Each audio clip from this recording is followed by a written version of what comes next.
Comics. I'm Justin. What just happened? I'm Pete. And on the stack, we talk about a bunch of comics that have come out this very Wednesday, this very day. We review them, we talk about them, and then we tell you what we think. That's right. And as usual, Alex has just finished a heavy glass of Southern Comfort, so he is deep into his yalls. Ooh, I am cooking up some nice barbecue right over here in my smoker. I'm very excited for you all to try it. Very classic Southern thing to do. Yep. You guys want some coleslaw? I'm cooking it up in my smoker. A man of all America, Alex Alvin. Beans. I got a can of beans in my smoker. My children are in my smoker. Oh, come on, man. Smoke those kids. Yeah, smoke those kids. Here's something you can put in your pipe and smoke it. From Marvel Comics, King Thor #1, bringing back together Jason Aaron and Assad Ribic for Jason Aaron's final tale of Thor. What? Ribic? Ribic? Is it Ribic? Ribic. I think so. Okay. I wasn't sure if I was saying it wrong. No, it's crushing it. So he has been writing a story for, 7 years? Something crazy. It's a Yeah. very long period time. of time. And this is wrapping everything together. This is telling a story of the King Thor, the Thor at the end of time, fighting Loki for the very last time. There's, of course, twists and turns and big things from throughout his run. What'd you guys think about this book? Jason Aaron wrote the original myth Thor and has been sort of developing the property ever since. Wow, In the smart. comic book Actually, Myth Thor was named Jane Foster. Hey. I just read the last issue of his Thor comic, which led right into this. So that was sort of bittersweet to see him move on to this, but I love that he's ending in sort of this thing that he created, which is a bit of a side quest in the main Thor mythology. Well, we'll see if it is. We'll see if it's a side quest, because I do feel like particularly there's a thing that happens towards the end of the issue that I don't want to spoil, but you can kind of see it coming over the course of the issue that is starting to bring together a lot of other things that have happened in his run. And I'm curious to see how much it will impact the main Marvel universe versus being just a end-of-time, seemingly side story. It is crazy in the Marvel universe how much Null and sort of the symbiote thing has become like just a little, like a woven into the fabric of the Marvel universe. Well, I think part of that, not to get back to barbecue, you can smell the smoker in here, but Jason Aaron and Donny Cates sat down over a big meal of barbecue and hashed out a bunch of things together. Yeah, so they're definitely dovetailing their two stories together. Yeah. They got excited about each other's ideas. It's very cool. Yeah, and they're building a fun mythology together. They're like Simon and Garfunkel if they were both Simons. Ooh, Simon and Simon? That's what I'm talking about. Which you can watch, which is it's just two songwriters crushing it. You go back and watch Simon and Simon. But this book here kind of deals with the thing that everybody kind of deals with. If you have a brother, at some point you want to murder your brother. And it's really just kind of hyping that up. And Thor kind of dealing with the fact of like he's never really wanted to kill Loki, but he's kind of like, this might be it. I might have to finally put this guy down. So in the relationship you're describing, are you the Thor or the Loki? Thor all day. Interesting. All day, And every if you day. consider our relationship a brotherhood, which one of us You're are Loki. There's no question about it. There's no question. You're going to throw him into the sun? Oh, yeah. you? Good luck, motherfucker. This guy The loves sun a makes tan. me stronger. I'll tell you what, I do love a good sun throwing. I enjoy that. Taking your Poor problems, child. throwing them into the Throw sun. them right into the You're smoker. a sucker for that. That's your favorite do. part of Green Lantern? Like, you love throwing Yeah, things of into the all sun. the great parts of the Green Lantern movie, Yeah. that's my absolute favorite Yeah. part. You loved it. Don't Yeah. go down this road. It's like all podcasts across the world are being turned off right now. When you Yes. say, I Assad love Green Ribic, Lantern. the art is gorgeous. He So works good. brilliantly with Jason Aaron. There's so much fun mythology stuff here. As I said, I think there's plenty of twists to come. Even if you haven't ever read his Thor run before, I think you can jump in right here. He does a good job of explaining everything. It's big action. It's end-of-the-world stuff. Very fun. Bleak. Love the Daughters of Thunder as well. Love them too. Moving on to a comicsology book. This is from two friends of the podcast, James Asmus and Jim Festante. Field Tripping #1. This is the second original title from Comicsology that is coming out under their Comicsology Originals banner. And this one is a twisted take on the Magic School Bus. That's basically the concept there. I thought this was a lot of fun. It's very silly, as you would expect from James and Jim, but it sets up a really interesting plot ongoing by the end that, again, I don't necessarily want to spoil, but I enjoyed this. I thought this was a good time. Now, we know these guys from the comedy world. Yes. So that's fun to see them really making these moves. And Comixology has a whole new thing. Yeah. Yeah. They're doing You stuff. just coming to grips with that? Just being like, No, it's it's just Comixology. seeing it all in one thing is it's just fun. I feel like there's always a dearth of comedy comics, and to see like fun takes, strong takes that have a comedic bent, always exciting. Yeah. One thing that I liked about this in particular was I kept expecting it to become Magic School Bus, but a la, say, I Hate Fairyland or South Park, where it gets really dirty and gross and disgusting and adult. But they never take that route Yeah. with the comedy. It still Agree. feels very all ages, which I appreciated a lot. I feel like that's an easy choice, especially comedically, because it makes it clear what all the game of the whole book will be, and to not make that choice is a good choice. Also, it kind of fits the art style.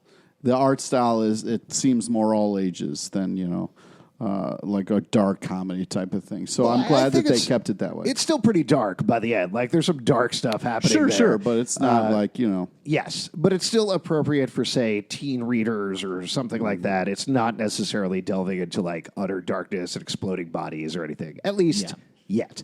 I tell you, I wish they had stuff like this when I was in school. Nice. Wait, Comic Magic books? School Buses? Yeah, school buses. You had to ride a regular school bus. buses? Yeah. Just general school just buses? school buses that flew to different cool Oh, right. Oh, locations. flying. You wanted magical school buses. Yeah, I want a magic school bus. I mean, these kids today are so spoiled, man. I wanted to go to school. Oh, yes. Alex, horrifyingly homeschooled. You had a magic, bedroom, though, I had right? a magic mommy. Oh, that's fun. That's just as fun. Aren't all moms magic? Ooh. Nice.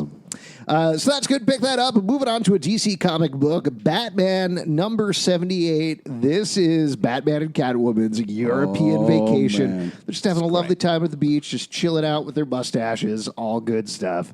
While Gotham fucking burns, and I was so wow. That's the hardest Okay. part. I was so mad. That's This what whole kills issue. me. No, That's what- what kills me. All I wanted is this issue, but they gave it to me at such an awful time that I can't fucking enjoy it. When you go on vacation, you leave behind your troubles. Right. You don't go on vacation and you're like, oh, what's going on at the office? Do you? That's completely different. Why?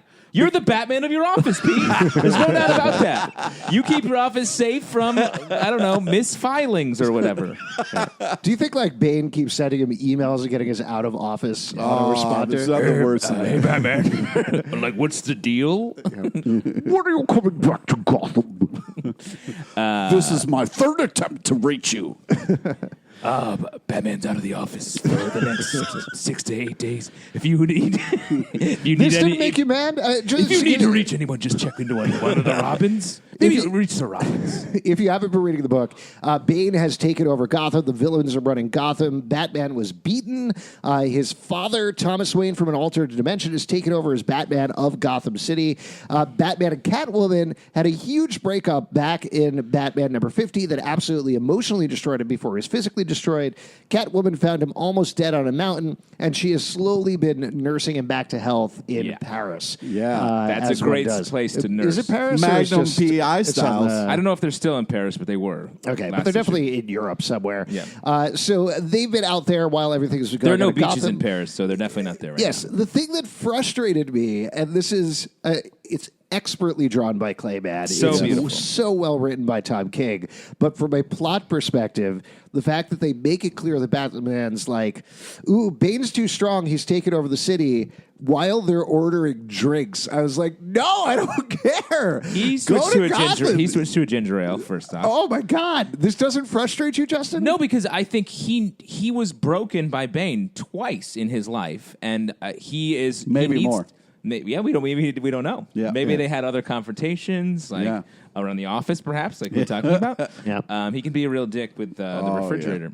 No, I'm saying Batman knows he can't go back and beat him, so he's not going I'm to. sorry, Batman, but I eat your sandwich. Hey, who ate my sandwich? It wasn't Bane, was it?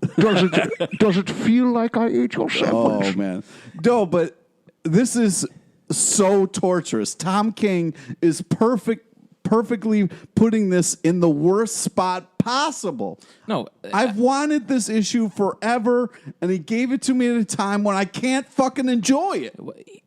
No, Batman. No, he's smart. He's a smart man. Yeah, I agree with you. Not currently, though. Well, but I would argue he knows he can't win. He has to fix himself and get better. When you're in the hospital, you're not like, oh, I got to go back to work right now. You wait until you're healthy and then you go.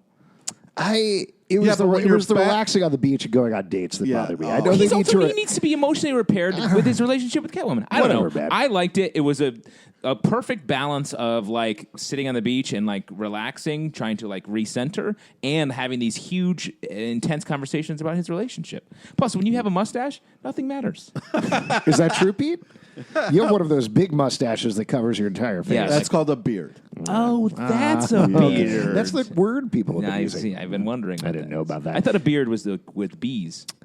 Well, that's a very good comic book. Let's move on to a Marvel comic book, Powers of X, #4. Pete is already shaking his head, but Pete is, of course, keeping very much an open mind as we talk about these comic books, with the understanding that he is frustrated because they're not giving it all at once. Alex is talking to Pete like a father talks to a child who is misbehaving at an important party. Yes, it's true. So in this issue, if you haven't paid attention to Powers of 10, the idea of this book is it jumps through the different time periods of the X-Men. Here we get a bunch of important information, but the most important thing of all is we once again get Jonathan Hickman's Mr. Sinister, which is fucking fantastic. So funny. Oh it's my so God. crazy. Oh, I love it. I can't believe you said Mr. Sinister and not Cypher. How are you not excited about the Cypher? This issue was a delight For you. top to bottom. So let's break it down. There are 3 sections. There's the first section, which is Mr. Sinister, who's like pretty sassy, sort of like fucking around. Over the top sass. Over the my top God, sass. it's So funny. So funny. His little aside. So there's a thing where one of the Mr. Sinisters, they go to the island. This is Magneto and Professor Xavier. They have gotten all the information about what's going to happen in X-Men continuity from Moira McTaggart. They are traveling to Mr. Sinister before they meet him in the comic books to his island. Bar Sinister. That is filled with Mr. Sinisters, and they want to meet with him because they're like, hey, we're going to use you to keep all of the genetic material of the mutants, make you forget about it and tell you later.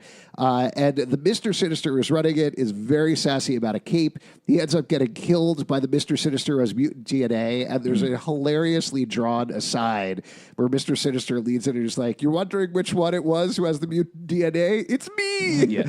So funny. Super funny. And then there's a bunch of gossip items for Mr. Sinister. What the fuck is that? Why are we reading a gossip column Did you read in the middle of a goddamn because comic it's book? teases for what's coming up in all the Yeah, X-Men did you read books. the- It's so good. I Did read you a read couple of them. I they're couldn't keep all- reading. It was just ridiculous. No, they're exactly what Justin said. There's stuff that's happened in the past, stuff that's happening in the future. It's teases for everything that's happening in October. It's great. Teases for Madeline Pryor. Teases for Wolverine, Cyclops, Jean Grey love triangle. For the third and maybe more Cyclops brother. I There's love that one. Yeah. That was great. a lot This of is talk. like personal fucking torture. A lot of talk about Inferno, oddly. Yes, which what do you you mean? love. Because I love Inferno. You love Inferno. There's I felt like Warpath. that hint, the Inferno hint, was like there's an Inferno 2 coming up or something like that. I think so, because mentioning Madeline Pryor and then later Inferno feels like it's very on. I feel like we could do a whole podcast breaking down those things. Not right Yes. now, but maybe sometime in the future. Yep. Like the very near future.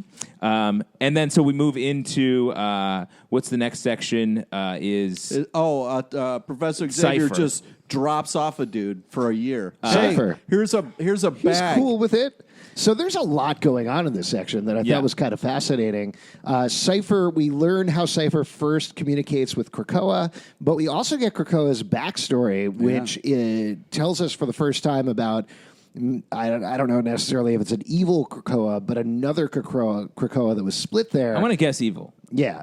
Monsters came out of the ground, and seemingly the only thing that fought them back were Apocalypse and the Four Horsemen. And for Original Horseman, another thing that's teased in the Red Diamond section about how Apocalypse wants his original Four Horsemen back. Yeah. Which I thought was very... Is that Archangel and that crew, or is it this original crew from the Krakoa? Yeah. Now, the other thing that was very subtly worked in there is Cypher in this iteration has the Technarch virus. I'm forgetting exactly what it's called. The Phalanx? Yeah, the Technarch virus, whatever it is. Yeah. So he's partially part of the Phalanx, and there's a little shot of him touching the leaves of Krakoa and infecting it with the Phalanx virus, which is worrisome. Feels like a big problem in the future. Yes. Because in the last section of this comic, it's all about the Phalanx. And this is the part where I was reading, I was like, I bet Pete doesn't like this part. Yeah, that's right. Yeah. Oh, I had that thought too. Yeah, it's funny.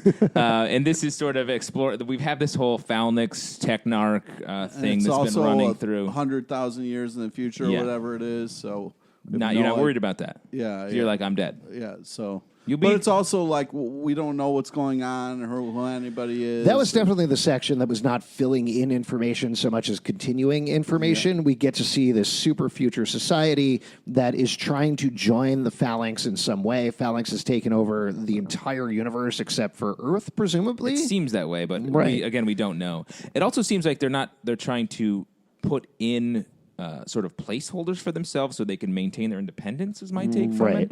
I don't know if that's true. It's a dense section. I guess we'll see. Yeah, exactly. But this feels like there's been so much attention paid to the Phalanx and sort of this technological future war that's maybe happening. I'm very curious how that's going to play in because it feels so far away from all the other story elements. Yeah, I would say one of the great things about this issue and the storyline in total is those of us who have emotionally invested in Cypher since the beginning really getting the payoff we've been asking for, and the rest of you are shit out of luck. That's all right, great. Let's move on. Audience of one. Yes. And then you get more bullshit text at the end where it says Professor Xavier is just like, hey, I probably made a wrong decision, guys, but we all have to live with it. That's true. Yeah. That wasn't infuriating to anybody? Cool. No, that's what always happens with Xavier. He always makes wrong decisions, and everybody always has to live with them. And he always apologizes for them. Yes. It's He's nice. terribly sorry. Did you see the hit movie X-Men Dark Phoenix? Same thing happens there. I watched it on a plane this weekend. Oh, that's fun. Oh, is that your way to humble brag? You've been traveling? Ooh, Mr. On a Plane. I don't want to brag too much. I was on an airplane. Ooh, okay. Okay. Did it go in the air or were you just on the ground? No, it wasn't an airplane so much as a car. Okay. It wasn't a car. I went inside of a store. Nice. You went to a store that was playing X-Men Dark Phoenix, which is the worst kind of store. Yeah, it was a Best Buy. Cool.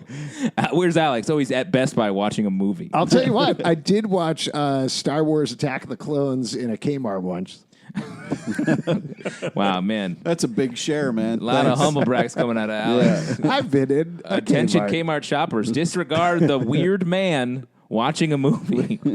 All right, let's move on to a Valiant comic book, Livewire, number 10. We've been really enjoying this book by Vita Ayala. This has embroiled Livewire in some political intrigue. This continues that storyline here as she tries to repair her PR image. I'm really enjoying this take on the character. I think this is such a fun riff. Me too, and I love the use. Comics has a hard time with politics, I feel like. And this feels like just a great use or a great combination of politics and the comic book art, superhero art form. Yeah, I mean, what's tough about this is our main character is being like duped a little bit by other people, and that's a little frustrating because Livewire is such an amazing character and so badass. I hate to see her kind of like fall for stuff. I can't imagine what it feels like to be duped by a politician, so it's cool to see it in this comic book. Yeah. Well, I'd say to your point, I think what they're playing on is the fact that Livewire is at her lowest point. She's cut off from absolutely everybody, so she is a prime target for this sort of thing. Right For now. duping. Yeah, for duping. Yeah. She's getting duped. She's getting duped.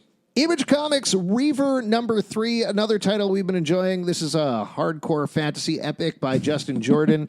Pete, bunch of heads getting lopped off this issue. What'd you think about it? Oh, this is great. This is really fun. You kind of get a team sent into a town to kind of get some things done, and I really like the way it kind of unfolded.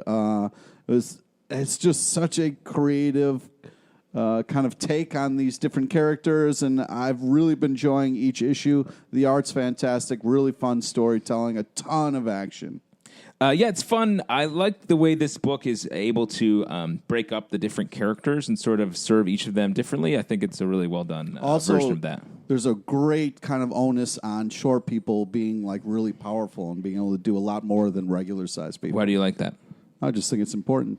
Now, did you hear there's going to be a movie version of Reaver and they cast somebody to play that character who's a tall person, a tall actress. I can't think of her. Oh, that's Hugh Jackman. yeah. Hugh Jackman. yeah. That's good. It's too bad. A bit could have been funny if you It had could have some been kind funny, of, yeah. You need a couple more details. You need a couple more details on Tell that. you what, bit. we'll tape this again later. Oh, yeah, let's It's take fine. it again. I'm curious what tall woman you were thinking. I was thinking, I was like, I don't know. tall woman. I was honestly about to say Mila Jovovich, but I have no idea how tall she is. Interesting. Mila, if you're listening, and I know you are, please hit us back up with your Charlize height. Theron is pretty tall. You That's should've gone- correct. Yeah, Charlize I'll is tell you tall. what. If any actresses are listening to this podcast right now, just email us, context list your height.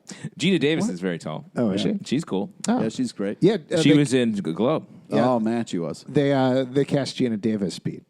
She's a great actress. Yeah, as the short person though. Oh, that hurts. Glad we landed that airplane. We were all just on an airplane in your face, cars. From DC Comics, Event Leviathan number 4. Oh, This is man. continuing Brian and Michael Bendis' tale with Michael Gaydos, right? Is on art. I believe so. Doing somebody has destroyed all the spy organizations in the DC universe. Bunch of detectives are trying to figure out what happened, unmask the identity of Leviathan, the mastermind behind all of this.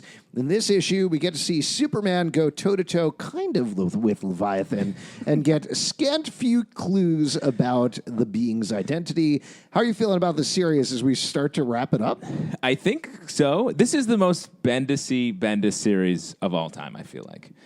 It's Too bad literally... you couldn't get another Bendis in there. I'll find a way. right. It finds a way to have all of the characters literally having the same discussion that everyone reading it is having. Mm-hmm. They're like, who is Leviathan? For 80% of the issue is literally all the characters being like, what do you think? Is it you? What have you been doing? And like, it's like a long chatty conversation. There's a couple cutaways to some other shit that's happening. Lois Lane drives a very nice car, which I thought that was a funny moment, but it's truly the characters and the readers are asking the same even question. the Lois Lane car moment, she's driving out of Bruce Wayne's house, and Silencer is out there. Is like, wait, who is that? Yeah. Oh, is that Lois Lane driving Bruce Wayne's car? That's interesting. What's she doing there? Yeah. Oh, It's- there's Superbad. This is a book that has too many questions and no answers, and that's been a problem, I think, for this issue and the last Oh, couple. man, I Yes. disagree. I'm really having fun with this book. I think it's very interesting how everybody's struggling with this and, like, trying to, even the big hitters are having a hard time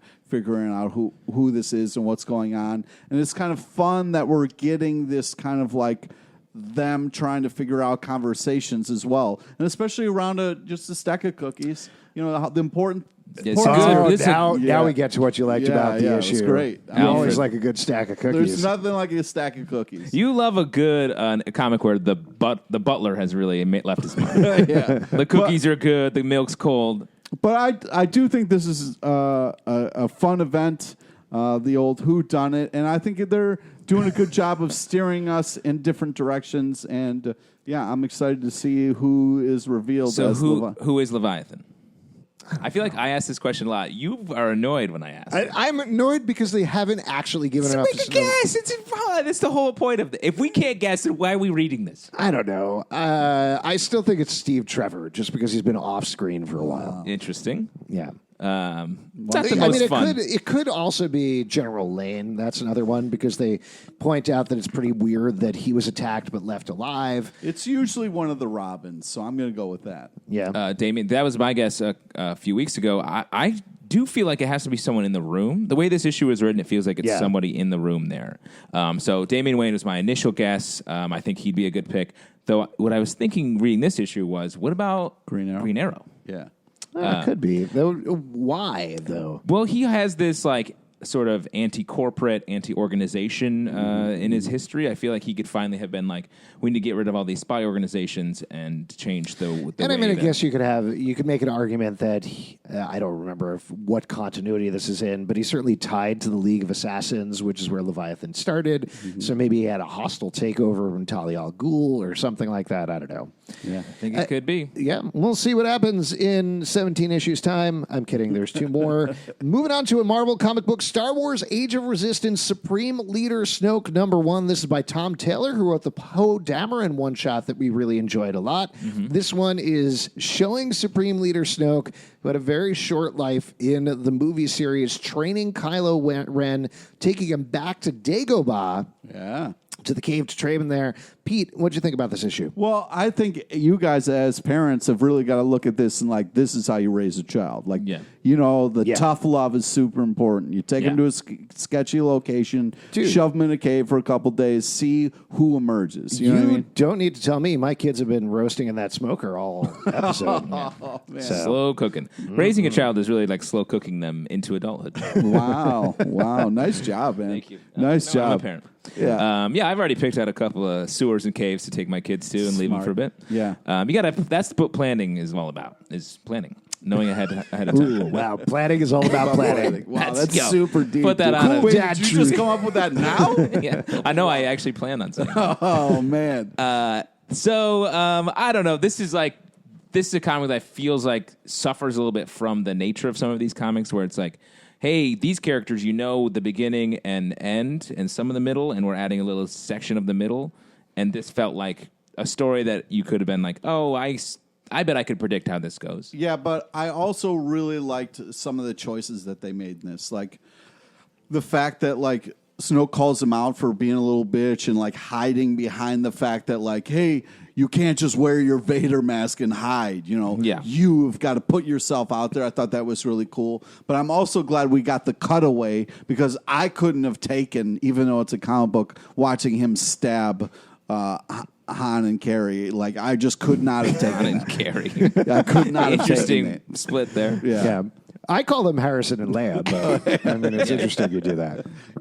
I call them the two lovers. Oh, nice. The two lovers. The original lovers. Exactly. Yeah. My platonic ideal of sex. Yeah, this is not quite as strong as the Poe Dameron issue, which was a lot of fun and had a great twist at the end. I actually would have wanted to see more focus on Snoke without Kylo Ren because this felt like a Kylo Ren issue versus a Snoke issue.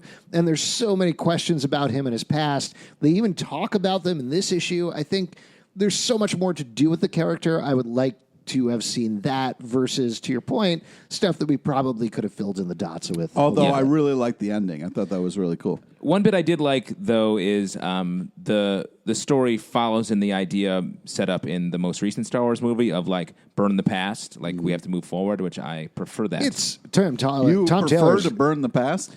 In when it relates to Star Wars, I much prefer Rian Johnson's take than the sort of like let's make the same movie again of that we saw in episode 7, and we'll probably be seeing in episode 9. Oh, okay. Can I finish my sentence? No, planning I is mean planning. if you're gonna just it's a very common. Okay, What? Wait. Are you calling me common? Well, I'm just saying, you didn't have to explain it. I knew what you were saying. Okay. Yeah, I sort of get what you guys are saying, but the only Star Wars movie I've seen was Attack of the Clones, which I saw in a Kmart. Yeah, that's true. Sound up or no? No sound. Oh, good. That's the best way to watch the prequels. Yeah, it was on a small TV. Every other TV was showing like something cool, and one TV. Yeah, I was like, I want to watch that. Why are those clones attacking? Again, Alex, I'm glad you brought it up again. Still cool. Image Comics Thumbs #4 by Sean Lewis. We had him on the show a couple of weeks ago to talk about this very book. We've been loving this book on the show. Good. It is about a technarchy, I guess, has taken over the entire world. What? You love saying technarchy. I do love saying technarchy. That's a different, I think you mean technocracy? Technocracy. I do mean technocracy. Is from Powers of X. Right. It's sort of like a phalanx X-Men type thing. Cool. Has taken over the world, and there's a couple of folks who are fighting against it, kind of, or rather just trying to find some people who have been lost to them. The art is absolutely gorgeous. The story is exciting. How'd you guys feel about this issue? Art alone is worth picking up this book. It is so amazing. If you haven't read it, it sort of has Chris Bocciolo style to it. It's like Chris Bocciolo meets Frank Miller. Yeah, I think that's cool. Yeah, it's because it's a little less detailed than Chris Bocciolo's work. But I love the way the sort of quote unquote camera sits in a lot of these panels is so good. So many close-ups, which you don't see in a lot of comics. The art's great. I love the story. It's so unique, so original. And also the coloring is a big part of it as well. The reds. Yeah, the reds really pop. They're against the blacks and the whites and everything. Great comic book from top to bottom. Yeah, it's a very interesting story. I'm very intrigued to see how this lands or where this goes. So far, it's been really killing it. There's a real gut punch at the end, too. I don't want to spoil it, but it gets to a big emotional place, and we have one more issue to go. And thumb's always been your favorite finger. Yep. You like using tools? Sure do, man. Pretty cool. Tool guy. All right, another Image comic book, Trees, Three Fates, #1. This is continuing this story from Warren Ellis about a world where these enormous alien pillars called trees fell to Earth. That's pretty much it. There's not much else that happens other than that completely changes society. Here we find a small town that was afflicted by one of the trees, dealing with a murder mystery right around the base of one of the trees. What'd you guys think about this issue? I like this. You never know what Warren Ellis is going to do, finish, or go back to. And I'm surprised he went back to this world, but I like it. It's good. The great catalyst to tell whatever story he wants to tell in this world. And this is a cool one. Good twist at the end. Yeah, I mean, the way it starts, too, with the, classic fight, relationship fight. And, that's, people have always kind of wanted to end relationships by dropping a giant tree on somebody. Or an anvil. I think it works well in this comic. Yeah, we should mention that Pete dates a lot of cartoons. yeah. Big. You're over in Toontown a lot. Oh, yeah. Fucking around that Roger Rabbit lifestyle. This is great. What I love about this, and you touched on this a bit, Justin, is the idea that in almost any other comic book, it would be all about the trees fall, what's inside of them. We have to stop the trees. Oh, my God, they're opening up, and there's big monsters attacking the world. But this is just, nope, it in subtle and big ways changes the way the world works, but otherwise the world is just trucking along. Yeah. And it's fascinating to read. I'm very excited to see where this goes. Yeah, and I wonder, will we ever know what the deal is? Yeah. I don't think so. That's funny. Yeah, it's very funny. From DC Comics, Gotham City Monsters #1. This is Steve Orlando trucking through the back end of the DC universe as only he can, pulling out all the continuity stuff with all of the different monsters who live in Gotham City, pitting them against an ultimate evil from the multiverse. This was a blast. I loved reading this. Steve Orlando is so good at just like taking characters and just fleshing out their details and like putting it into a larger story. And he does this with each of the characters. Vampires in this, a character that maybe not a lot of people even talk about. You got Killer Croc. Yeah. Killer Croc was great. You love a Killer Croc. The villain was super scary looking. Yeah, he's like some sort of jigsaw-looking motherfucker. Yeah, exactly. Real circle cheeks. The way Steve Orlando writes Frankenstein in particular So is good. Fantastic. So funny and dark and darkly humorous at the same time. Yeah. This is also... DC does this very well in general. This is starting a little early, but this is a perfect Halloween book. Yeah. It's great. It's dark. It's disturbing. It's clearly going so much bigger than it has to, and I love that. Yeah. It's huge. All the storytelling is on the page. It's a really fun read. Yeah, definitely pick it up.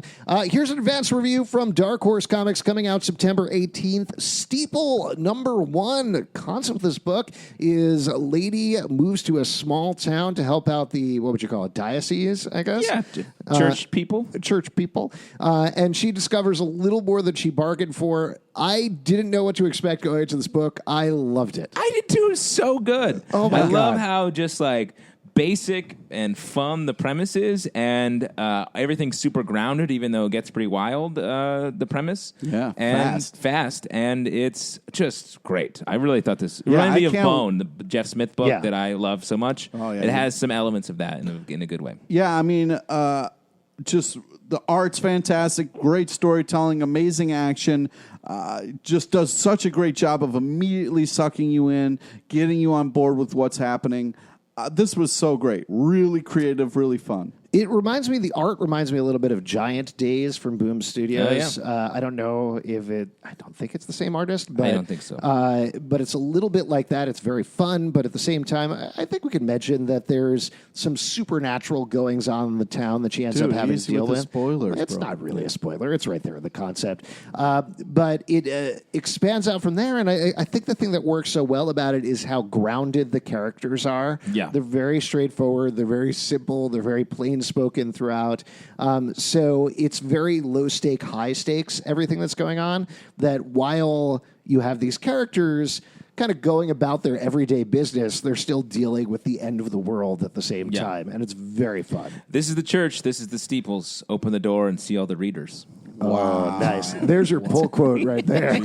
Put that on your book. From Marvel Comics, Silver Surfer Black #4. This is the penultimate issue of Trad Moore and Donny Cates' series, taking the Silver Surfer back in time. His power cosmic is slowly getting corrupted as he's back in time. He's been battling Null, everybody's favorite. Yeah, dude. Get that dude everywhere. Null's going to be with Squirrel Girl coming up. Null's going to be... Why did you make that noise? I don't know. Yeah, it's You're too much. nulled out. It's too much Null. Well, come Too on, much man. Null. Too much Null. I love this book.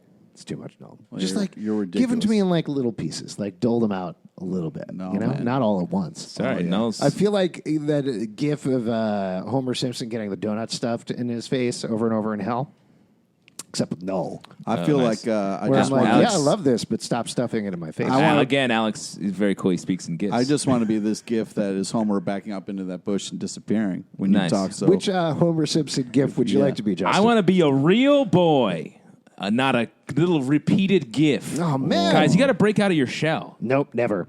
So, we see him dealing with Ego, the living planet. The big cliffhanger of the last issue is Ego is dealing with something that was stuck inside him. Turns out it's the cube that Galactus used to escape from his dying universe, the thing that turns him into Galactus as he moves from the previous universe to the Marvel universe we know.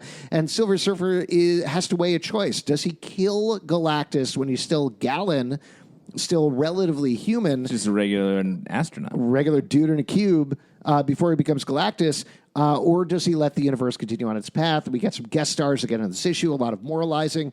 This series is so wonderful. I love it. The art is so good. I said this before, and I maybe it seems like overstating, but this feels like the Sandman for the Silver Surfer. It feels like it's creating a mythology around all these characters in the Silver Surfer's world and blowing it out in an interesting, fun way. The art's fantastic. I love this book. yeah, it's just so creative and so unique and well done. It's really fun to read. You have no idea where it's going to go. It's a fantastic package. The writing and the art together, they're just killing it. I'm very nervous about where we're going to end up in the last issue because it feels like they might make some big moves and big changes to the Silver Surfer. I feel like this is going to have a lasting impact, which you wouldn't necessarily expect from a series like this. Mm-hmm. Yeah, I hope so. Yeah. Let more know, I guess. Yeah. Ooh. Every issue, no? Yeah, Just that's stuff what I'm those saying. donuts in my face, man. Bring it on. More donuts. Last one to talk about from DC Comics, The Riddler, Year of the Villain #1. This is from Mark Russell, who also wrote the Sinestro one-shot that we really enjoyed a lot. In this one, the Riddler is dealing with the fact that every other villain in the DC universe has been given an offer by Lex Luthor except for him. And at the same time, he's working with, what's the guy's name? King Tut? It's Yeah. King Tut? Yeah. Yep. Okay. King Tut, another Riddle-themed villain who's very into the two of them teaming up. A worse Riddle themed Yes, villain. a worse Riddle-themed villain. And there's some big changes throughout the issue for Riddler. What'd you guys think about this one? You got Super fun. Apex Lex in this one. I think it was weird because Batman was kind of a douche in this. He was Yeah. like, I'll be back in a half an hour, guys. Cocky. Yeah, very I cocky. did love, which seems so out of character and so ridiculous, but the thing with the Gotham City Police being like, hey, you want us to put some pizza in the fridge for you, Batman? Yeah, super funny. The idea that A, they're just kind of hanging out together, B, that Batman ever eats pizza. Very funny. Oh, he loves to scarf a slice. Oh, Yeah. man. Yeah, Yeah. who doesn't? Particularly after Catwoman left. No, exactly. Sad. He's just like, Dude, you really brought meat it down. lovers. You really brought it down with that. Probably Bane's leaving him messages now and be like, I found the pizza you left in the fridge. I'm in line for the pizza tour. But I did think this was very creative and well done. It was fun to see Riddler kind of so shook. Yeah, man. When you got to write riddles all day, it's not fun. yeah. It's stressful. Yeah? You know how hard it is to figure out riddles? No. Imagine. No, you don't? Peter's No, a riddle master. How are you? Yeah, no, I just keep reading and then they solve it for me. I don't. Oh, in the stop comic it. books. I was talking about riddles in the world. Oh, I don't do that either. You don't encounter riddles? Nope, nope. Wow. Okay. Well. Yeah. Anyways, I just think that this is. I'm very interested to see how the Riddler evolves from this. I thought this was great. Mark Russell he's a singular writer. His comics stand alone, and this is just another great example of that. They're super funny, but they also have like a moral or real center at that he gets to with all these single issues and the larger stories he's done. And this one about like, hey, Riddler, I just think you never grew up. Yeah, that was fucking tough. It was tough. I was like, oh, don't you fucking put that mirror up to my face, man. Oh, I can't take it. Yeah, it's so cool that to get to the core of a character like that in this sort of event-based one-shot is super fun. And it's also, the King Tut stuff is super funny throughout as like a shitty Riddler. It's great. If you'd like to support this podcast, patreon.com/Comic Book Club. Also, we do a live show every Tuesday night at 8 p.m. at the People's Improv Theater Loft in New York. Come on down. We'll chat with you about comics. Pete, what do you want to plug? Friend us on Facebook so you get to know about the amazing guests we have on our live show. Follow us on Twitter at Comic Book Live. Check us out at comicbookclublive.com for this podcast and more. You can subscribe on iTunes, Android, Stitcher, Spotify, or the app of your choice. And we'll see you at the Smoker later for some nice barbecue. Oh, yeah. God, yanked you all. Come on down. What? I don't know. I think I had a little bit of a stroke there.